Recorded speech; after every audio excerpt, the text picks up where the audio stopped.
કેશોદના માણેકવાડા ગામેથી સ્થાનિક પોલીસની મદદથી મુંબઈ પોલીસે 13 કિલોથી વધારે ચોરી કરાયેલ સોનું અને 3 ઈસમોને ઝડપી પાડ્યા હતા। આ અંગે કેશોદ પોલીસે 13 કિલો 455 ગ્રામ સોનું ઝડપી પાડ્યાનો દાવો કર્યો હતો, પરંતુ કેશોદથી આરોપીને લઈ નીકળેલી મુંબઈ પોલીસે મુંબઈ પહોંચી 11 કિલો સોનું ઝડપાયાની જાહેરાત કરી હતી। ત્યારે 2 કરોડનું સોનું ક્યાં ગાયબ થયું તે અંગે તર્ક વિતર્ક કરવામાં આવી રહ્યા છે। કેશોદના માણેકવાડા ગામે યુવાન સોનાના દાગીના એક્સપોર્ટ કરતી કંપનીમાં સેલ્સમેન તરીકે મુંબઈમાં નોકરી કરતો હતો। ત્યારે કંપનીના સોનાના દાગીનાનો મોટો જથ્થો મોકો મળતા મુંબઈથી લઈને નાસી છૂટ્યો હતો। આ અંગે મહારાષ્ટ્ર રાજ્યના પોલીસે ચોપડે ગુનો નોંધાતા મહારાષ્ટ્ર પોલીસ કેશોદ પોલીસ સ્ટેશનમાં આવતા સમગ્ર હકીકત બહાર આવી હતી। મહારાષ્ટ્ર રાજ્યના MHB કોલોની પોલીસ સ્ટેશન મુંબઈમાં તારીખ 20 જૂનના રોજ ફરિયાદ કરવામાં આવી હતી, જેમાં ફરિયાદી અજયભાઈ સુરેશભાઈ ધાગડા, ઉંમર વર્ષ 23, ધંધો નોકરી, રહેવાસી 102 નવકાર એપાર્ટમેન્ટ નાગેશ્વર, જામનગર રોડ, રાજકોટ વાળાએ તેની સાથે રહેલ સહકર્મચારી અને આરોપી એવા કેશોદ તાલુકાના માણેકવાડા ગામના રહેવાસી જિગ્નેશભાઈ નાથાભાઈ કુછડિયા વિરુદ્ધ ફરિયાદ નોંધાવી હતી। ફરિયાદી અને આરોપી બંને JP export gold and diamond જ્વેલરીમાં નોકરી કરતા હતા અને બંને સેલ્સમેન તરીકે બેંગ્લોર સોનું વેચી મુંબઈ બોરીવલી વેસ્ટના સુમધુર સોસાયટીમાં રોકાયા હતા, જ્યાંથી માણેકવાડાનો રહેવાસી આરોપી જિગ્નેશભાઈ નાથાભાઈ કુછડિયા 13 કરોડ 34 લાખની કિંમતનું 13 કિલો 455 ગ્રામ સોનાની ચોરી કરી મુંબઈથી નાસી છૂટ્યો હતો। આથી મુંબઈ પોલીસ ગુજરાત આવવા રવાના થઈ હતી અને કેશોદ પોલીસને જાણ કરી હતી। આમ કેશોદ વિભાગ પોલીસ અધિક્ષક બીસી ઠક્કરના માર્ગદર્શન હેઠળ કેશોદ પોલીસ સ્ટેશનના પોલીસ ઇન્સ્પેક્ટર પીએ જાદવ અને પોલીસ સ્ટાફ તથા એલસીબી જૂનાગઢના પોલીસ ઇન્સ્પેક્ટર જેજે પટેલ અને તેનો સ્ટાફ મહારાષ્ટ્ર એમએચબી મુંબઈ પોલીસ સ્ટેશનના એપીઆઈ ગણેશ તારગે અને તેમનો પોલીસ સ્ટાફ સાથે રહી ટેકનિકલ અને હ્યુમન સોર્સિસના આધારે વોચ ગોઠવી આરોપીને ઝડપી પાડવા પેટ્રોલિંગમાં હતા। ત્યારે કેશોદ પોલીસને બાતમી મળતા આરોપી જિગ્નેશભાઈ નાથાભાઈ કુછડિયા અને મુંબઈથી કેશોદ તેની સાથે રહેલ યશ જીવાભાઈ ઓડેદરાને માણેકવાડા જિગ્નેશની વાડીએથી ઝડપી પાડેલા અને જૂનાગઢથી 1 કિલો સોનું જપ્ત કર્યું હતું।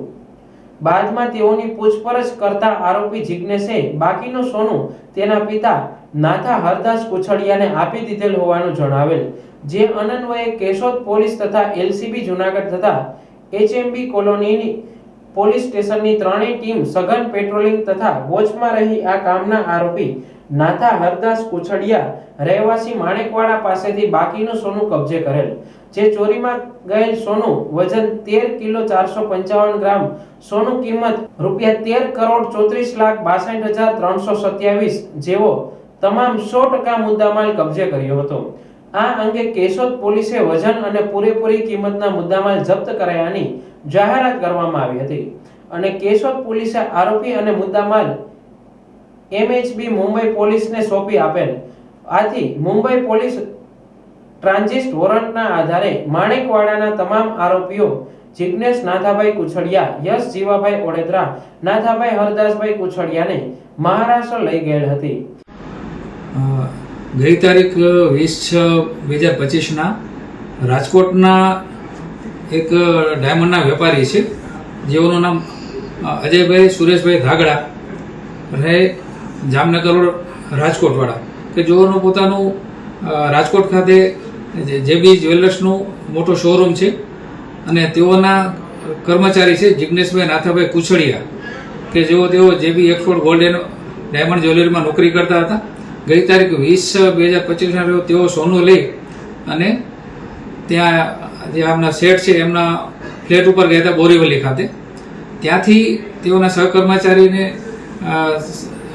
ધોકો આપી અને અંદાજે જેઓનું સોનું હતું, જેઓ સેલ્સમેનની નોકરી કરતા હતા, અને અંદાજે કુલ 13 કિલો અને 455 ગ્રામ જેટલું સોનું મુંબઈથી લઈ અને નાસી ગયેલા, જે અંગે મુંબઈ મહારાષ્ટ્ર ખાતે એમએચબી કોલોની પોલીસ સ્ટેશનમાં ફરિયાદ દાખલ થયેલી અને મહારાષ્ટ્ર પોલીસ તરફથી હકીકત મળતા તેમજ અમને પણ હકીકત મળતા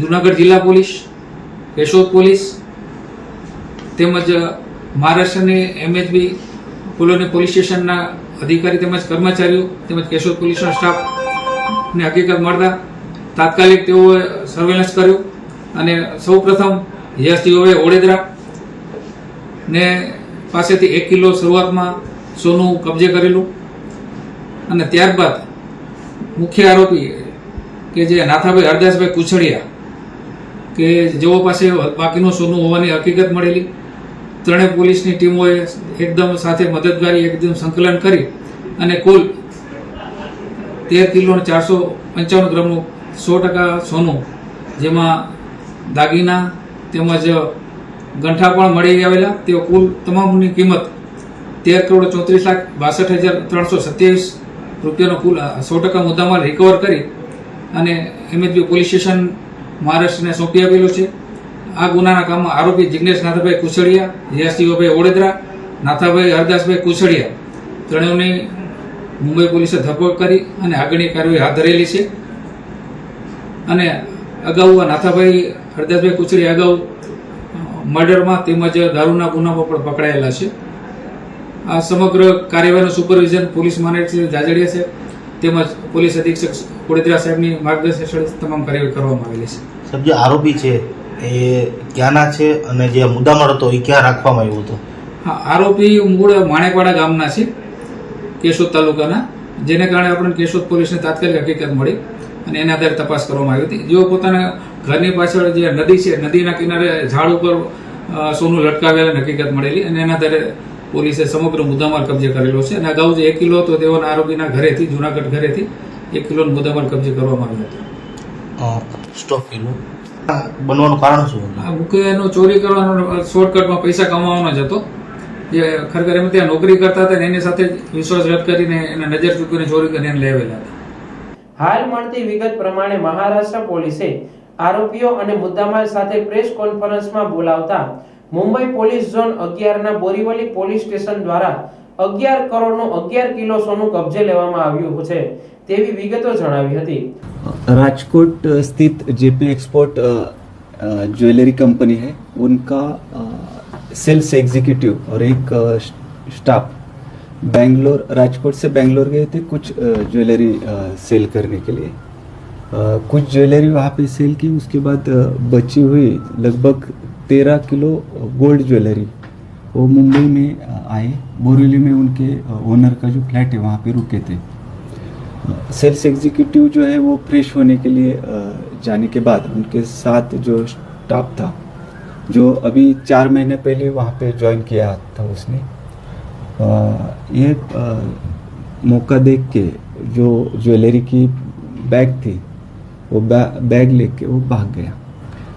इसकी सूचना मिलते ही तुरंत पुलिस ने 4 टीम्स फॉर्म की और इन्वेस्टिगेशन चालू किया. इसमें टेक्निकल इन्वेस्टिगेशन में बात पता चली कि एक्यूज है वो गुजरात भाग गया है. तुरंत वहाँ हमने हमारी टीम भेजी. इसमें ये इन्वेस्टिगेशन में ये मालूम पड़ा कि इसमें 3 एक्यूज शामिल थे. इसमें जो इनका जो नया जो स्टाफ था वो उसके पिताजी और एक दोस्त. इन्होंने ये चोरी बहुत होशियारी से की. जो स्टाफ है इनका जिग्नेश, उसने और उसके पिताजी ने इसका प्लान बनाया कि जब भी ऐसा मौका मिलेगा तो ज्वेलरी गोल्ड चोरी करने का, तो जिग्नेश का एक दोस्त और उसके पिताजी जूनागढ़ से थार गाड़ी लेके मुंबई पहुंचे. जैसे ही उसको चांस मिला बोरीवली से सोना चोरी करने का, उसने वहाँ से जो गहने की बैग थी वो उठाई, बिल्डिंग के नीचे आए.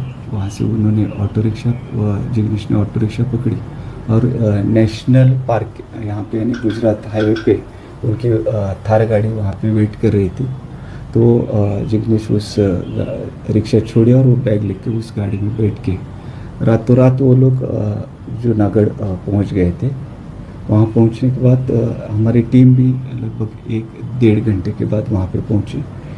उसके पहले जिग्नेश के जो पिताजी हैं वो उन्होंने सोना कहीं तो छुपा के रखा था और वो भी वहाँ से भाग गए।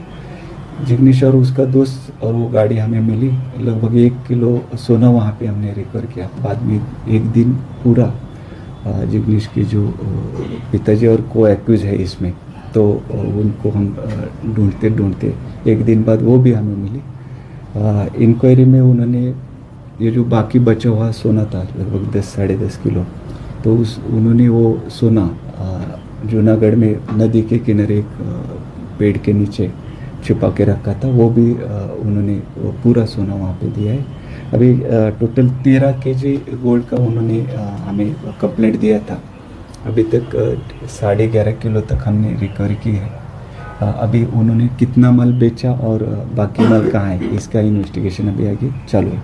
सर, जो ये आरोपी थे उनका बैकग्राउंड क्या क्या है? इससे पहले भी उन तीनों के ऊपर कोई ऐसे चोरी के मामले? नहीं, ये जो मेन एक्यूज है जिग्नेश, उसके जो पिताजी है उनके ऊपर मर्डर की एक केस है और बाकी प्रोहिबिशन केसेस का भी रिकॉर्ड है। सोने की कीमत कितनी है सर? चोरी करने से पहले रेकी करते थे और रेकी करने के बाद इस वारदात को अंजाम दिया। अभी एक 4 महीने पहले उसने ज्वेलर्स का जो कंपनी है वो ज्वाइन की थी। तब से ही उसके पिताजी और वो जो मेन एक्यूज है वो दोनों ने ये प्लान किया था। तो सोने की कीमत कितनी है सर? सोना भी आज के रेट से अगर देखेंगे तो लगभग 12 करोड़ रुपए के आसपास वो टोटल प्रॉपर्टी का वैल्यू था। તો સવાલ એ થાય છે કે કેશોદથી લઈ જવાયેલું 13 કિલો સોનાની જગ્યાએ 2 કિલો સોનું કબજે કરવાનું છે તેમ કહી ઓછું કેમ બતાવવામાં આવી રહ્યું છે? આમ કેશોદથી મુંબઈ સોનું પહોંચતા 2 કિલો 455 ગ્રામ ક્યાં ગુમ કરવામાં આવ્યું તે અંગે કંઈક રંધાયું હોવાની ચર્ચાએ જોર પકડ્યું છે। કેશોદ અને જૂનાગઢ ક્રાઇમ બ્રાન્ચે ગણતરીના કલાકોમાં આરોપીઓ સાથે 100% મુદ્દામાલ કબજે કર્યો, તેમ છતાં મુંબઈ પોલીસ દ્વારા જપ્ત કરાયેલા સોનામાં 2 કિલો સોનું ઓછું બતાવવામાં આવતા આટલી મોટી રકમનો મુદ્દામાલ મહારાષ્ટ્ર પોલીસના કબજામાંથી ક્યાં ગયો છે અને તે અંગે જેમની સંડોવણી ખુલ્લી પડે તે ઈસમો વિરુદ્ધ ધોરણસરની કાર્યવાહી થઈ શકે તેમ છે। ખરેખર મહારાષ્ટ્ર પોલીસે 2 કરોડ સોનું ઓછું બતાવ્યું તે અંગે ભેદ ખુલશે કે કેમ તે તો આવનારો સમય જ બતાવશે।